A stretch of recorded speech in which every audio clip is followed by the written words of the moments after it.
రేపు ఉదయం సిట్ కార్యాలయానికి టీడీపీ అధినేత చంద్రబాబు నాయుడు వెళ్లనున్నారు. అయితే చంద్రబాబు నాయుడుపై ఏవైతే కేసులు ఉన్నాయో ఆ కేసులకు సంబంధించి ఇప్పటికే పూర్తి స్థాయిలో ముందస్తు బెయిల్ రావడంతో ఆయన పూచీకత్తు అందించాలని చెప్పేసి హైకోర్టు తెలిపింది. దానికి సంబంధించి రేపు చంద్రబాబు సిట్ కార్యాలయానికి వెళ్ళినారు. అక్కడికి వెళ్లి అధికారులకు ఏవైతే పూచీకత్తుకు సంబంధించినటువంటి అమౌంట్ ఉందో ఆ అమౌంట్ ని సబ్మిట్ చేయనున్నారు. అయితే ఇప్పటికే చంద్రబాబు నాయుడుపై చాలా కేసులు అభియోగం మోపింది ఏపీ ప్రభుత్వం సంబంధించి.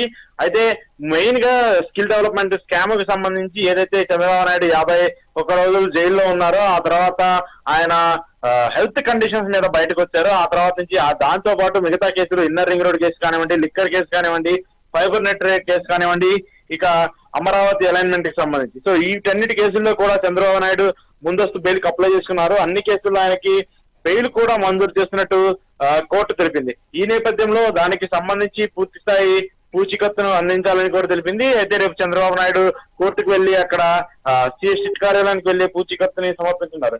అయితే ఎన్నికల నేపథ్యంలో చంద్రబాబు నాయుడు అరెస్టు కొంత ఏపీ రాజకీయాల్లో సంచలనంగా మారింది. ఆ రాజకీయానికి సంబంధించి చాలా మంది కూడా ప్రస్తావిస్తూ వచ్చారు.